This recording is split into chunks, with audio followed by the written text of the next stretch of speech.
Get that thing away from me before I call the cops. The woman's voice slices through the quiet luxury of the park. Her pearl-studded hand clutches a rose-gold phone like a weapon, trembling not from fear, but performance. A tall, black man, mid-40s, stands calmly beside a large brindle pit bull sitting motionless at his feet. The dog's leash is relaxed in his hand, its tongue hanging lazily in the summer air. "I'm serious," she shrieks, stumbling back like she's been lunged at. That beast could rip someone's face off. The man doesn't flinch. "Ma'am, he hasn't moved. You're just waiting for him to snap, aren't you? You people and your dangerous dogs." A couple sitting on a nearby bench glanced up. A jogger slows, earbuds in hand. A teen nearby starts recording with their phone, camera tilted slightly forward. The man lowers his voice, but keeps his tone even. "He's trained, and he's leashed. I don't care. That thing doesn't belong in a place like this." The dog sits in perfect stillness, completely unfazed. The man's posture matches it, grounded, composed, unshaken. But the air crackles with judgment, and eyes are beginning to turn. Her face tightens, and now her voice grows louder, not with fear, but righteous fury. "You people shouldn't be allowed to have dogs like that." She spits, pointing a manicured finger. "It's not safe. Not for families, not for children." The crowd around them thickens. Murmurs spread like fog. Someone whispers, "That's just wrong," while another shifts uncomfortably. The man turns to the dog and says softly, "Sit."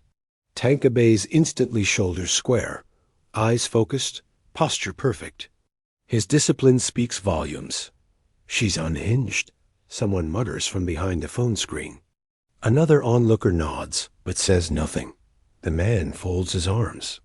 "Ma'am, I suggest you calm down," the woman scoffs. "Calm down? When your kind brings animals like that into places they don't belong?" Her words hang heavy.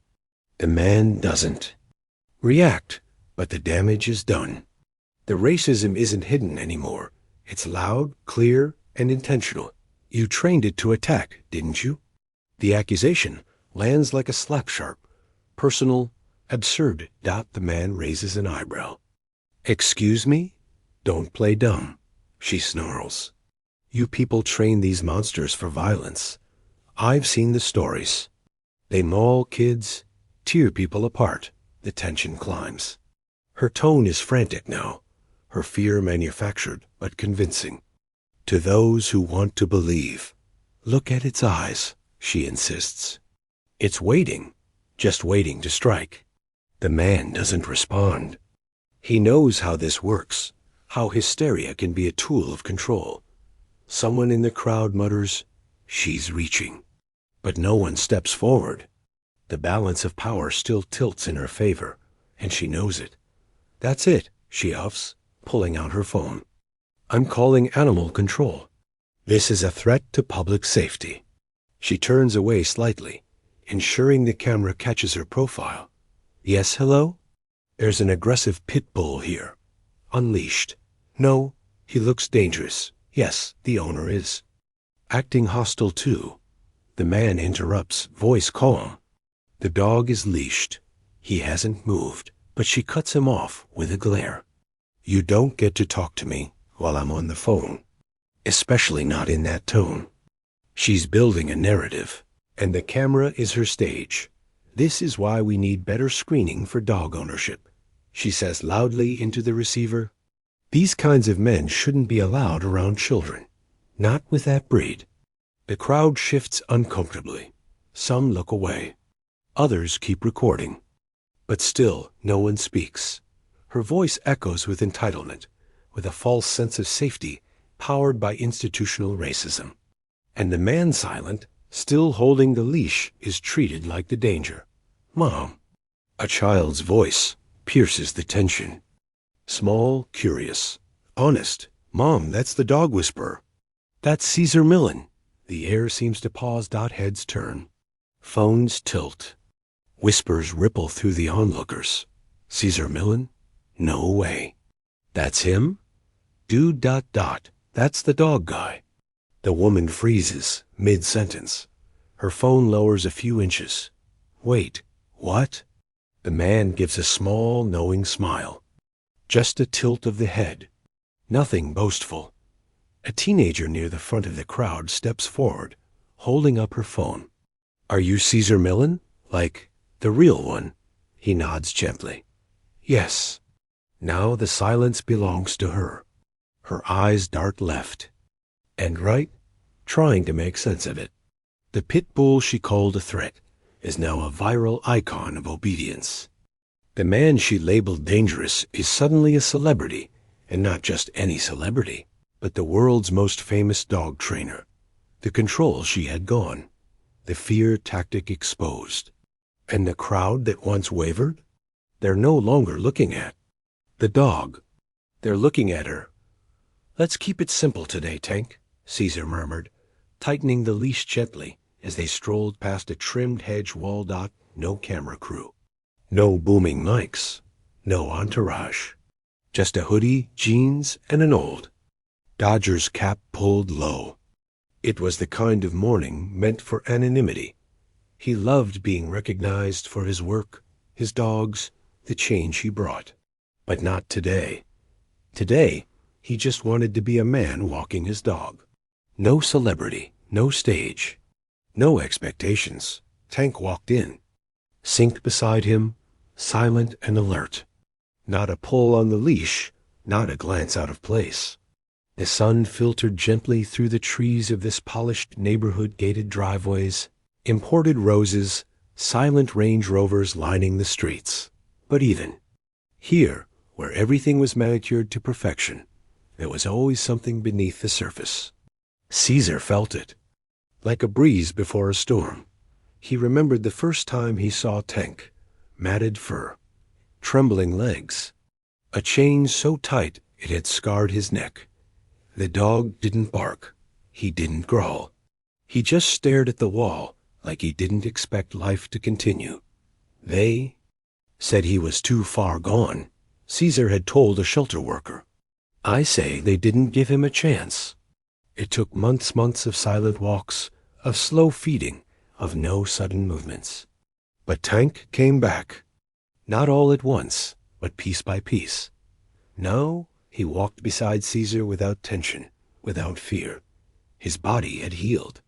His spirit had followed. Cesar didn't just see him as a pit bull.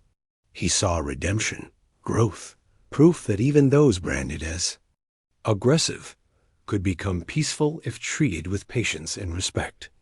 Without the cameras, though, people rarely saw that. He had walked through airports unnoticed, even while posters with his face hung in terminal gift shops. He had waited for service in upscale stores, only to be told, "We don't carry that line for ... your kind."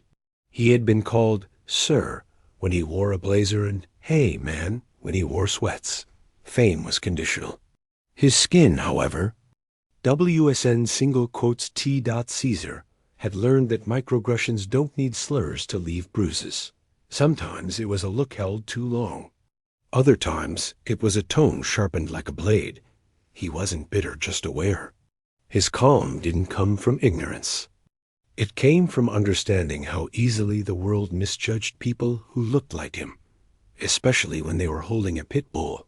They turned into the park lush, expensive and exclusive in the way money often masks discomfort. Almost immediately, Cesar felt it. Eyes shifted. Conversations dipped. A woman paused mid-stretch and subtly stepped between her stroller and Tank. A man with AirPods took a few quick glances, then turned abruptly. Cesar kept walking. Tank remained unbothered, ears relaxed, tail neutral. But Cesar had lived long enough to read body language, not just in dogs, but in people. And this place, this space meant for leisure and peace, suddenly felt heavy with judgment. Someone nearby whispered, "They let anyone in these days?" The voice wasn't loud. It didn't need to be. Cesar didn't stop. He just kept walking, jaw tight. This wasn't new. But today, something told him it wouldn't end the way it usually did. Cesar looped Tank's leash securely around the post outside the cafe before stepping inside, his calm demeanor untouched by the wary glance he caught from the barista. "I'm sorry, sir, but we don't usually allow those kinds of dogs here," she said, voice polite but laced with a clear unease. The phrase hung in the air, vague yet unmistakably aimed. Cesar met her eyes steadily. "Tank's fully trained and licensed. He's harmless." Her nod was perfunctory, but the discomfort lingered. Behind the professional smile was a barrier. Silent message that this place wasn't meant for dogs like Tank or people like Cesar. He sensed it immediately. That coded warning wrapped in policy language, a subtle reminder of the boundaries drawn around them both. Nearby, two women whispered just loud enough for Cesar to catch. "That's why they shouldn't let everyone in these neighborhoods," one said, her voice sharp with judgment. The other nodded, adding, "People like that don't belong here." Cesar's expression didn't change, but inside, each word settled heavily. Their comment wasn't just about the dog, it was about him, the unspoken other, in a space carefully guarded by wealth and prejudice. He pretended not to hear, but the sting of exclusion was unmistakable. These everyday whispers carried the weight of systemic racism, invisible yet cutting deep. At the counter, Cesar explained calmly, "Tank's behavior is certified. He's safe in any environment." The employee gave a polite smile, but handed him the coffee in a to-go cup without asking. "Just in case," she said, her eyes flicking nervously toward Tank outside. It was a small gesture, but spoke volumes. The implication was clear.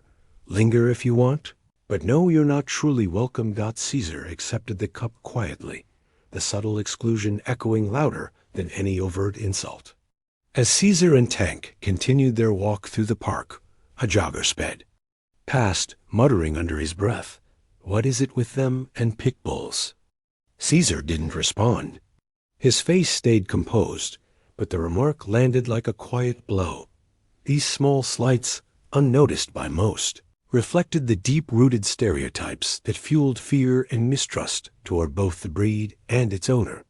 The accumulation of such moments, though subtle, shaped the daily reality of being judged before being known. Without the shield of fame, Cesar was just another man in a crowd. No cameras, no fans-only assumptions based on skin and dog breed. His credentials, compassion, and character faded into the background, overshadowed by prejudice, the silence in his mind spoke volumes. Beneath this calm exterior, tension simmered, hinting that today's challenges were only beginning. "That breed shouldn't even be allowed here," the woman declared sharply, her eyes fixed on Tank as she pulled her poodle close. Away from his calm presence, Tank lay quietly near the fountain, completely relaxed as children's laughter filled the air. But her expression twisted into obvious disgust the moment she spotted him again. Cesar met her harsh stare with silent resolve, opening his book and refusing to give her the reaction she wanted. He knew this wasn't just about the dog, it was about the deep-rooted biases she carried. Without shame. The woman's words hung heavy, exposing the blatant racism beneath her carefully hidden contempt. But Cesar stayed composed, prepared for whatever would come next. Suddenly, her tiny poodle lunged forward, barking wildly and straining against its leash. Tank didn't flinch. His posture remained steady, unbothered by the chaos erupting nearby. "Your dog attacked mine?" she screamed, voice rising, trying to force a panic that wasn't there. "Ma'am." "Tank hasn't moved," Cesar said calmly, attempting to inject reason into the situation. She drowned him out, shouting louder, twisting the scene to fit her false narrative. Her tactics were clear: turn the truth upside down, use hysteria as a weapon, and rally the crowd on her side. Her voice climbed, echoing across the park. "You and your mutts don't belong here." Nearby teenagers pulled out phones, capturing the scene while whispering among themselves. One muttered, "He ain't even doing anything." But she ignored the dissent, relentless in her tirade. The crowd grew uneasy. Some watched silently. Others exchanged worried glances, sensing the ugly undercurrent of prejudice fueling the outburst. The woman's accusations weren't just about dogs. They revealed the systemic racism that tainted every word, every glance, every judgment cast toward Cesar. With exaggerated flair, she pulled out her phone and started dialing. "I'm calling animal control. This dog is a threat." "The dog is perfectly calm, ma'am," Cesar said evenly, voice steady despite her provocation. She snapped back. "Men like you don't get to speak to me that way." Her tone was sharp, commanding, desperate to reclaim control. "You'll be banned from this park forever." She screamed into the phone, her hysteria on full display, despite the power imbalance glaringly obvious. Caesar's poise never faltered, his quiet strength speaking volumes against her chaos. Just as the woman's outrage peaked, a child's voice cut through the tension. "Mom, that's Cesar Millan." The park fell silent. Phones lowered. Conversations paused, eyes shifting toward Cesar with sudden recognition. The woman's hand trembled, lowering her phone as confusion crept across her face. "Wait, what?" A teenager approached, phone still recording. "You're the Cesar Millan?" Cesar smiled gently, nodding. The mood transformed instantly, from hostility to respect, disbelief turning into admiration. The balance of power began shifting, and the confrontation took on a new, unexpected meaning. The woman's face suddenly drained of color as murmurs rippled through the crowd, confirmation spreading like wildfire. A man near the fountain chuckled, loud enough for everyone to hear. "You just screamed at Cesar Millan." She blinked, stumbling over her words. I didn't know." Her voice faltered, desperate to pull back from the scene she'd ignited. Her stance shifted, no longer the aggressor, now defensive and uncertain. Around her, the energy transformed. The crowd's mood flipped, whispers turning into quiet approval. For Cesar, the tide was unmistakably turning. A woman raised her phone, live streaming as she declared, "She racially profiled Cesar Millan today." Others joined in, voices growing louder. "He wasn't doing anything wrong," someone said firmly. The woman tried to explain, stumbling for justification, but no one was buying her excuses. Within moments, the footage was everywhere, spreading fast, gathering likes, comments, and viewers. What started as a simple park confrontation was morphing into a powerful statement against injustice. The sharp sound of sirens announced animal control's arrival, heightening the tension. The woman expected support, but instead faced cold indifference. Cesar stepped forward calmly, presenting his licenses, certifications, and identification with quiet authority. One officer's eyes widened as recognition dawned. "Sir, we're so sorry for the trouble." The woman cut in, defensive. "I didn't know who he was." The officer's reply was firm and clear. "You don't need to know someone to treat them with respect." The crowd reacted, soft gasps, followed by spontaneous applause. It was a teachable moment, striking deep. Cesar said nothing, letting his dignity speak louder than any anger could. Amid the murmurs and shifting crowd, Cesar knelt beside Tank, gently stroking his head. "Good boy. You did perfect," he whispered softly, voice steady and reassuring. Tank pressed closer, offering silent comfort. In that quiet connection, the strength of calmness and grace spoke louder than confrontation ever could. The woman continued broadcasting. "This is happening right now," her voice shaking as viewers surged. Comments flooded in calls for accountability, messages condemning her actions. She tried to slip away, but phones followed every step, relentlessly.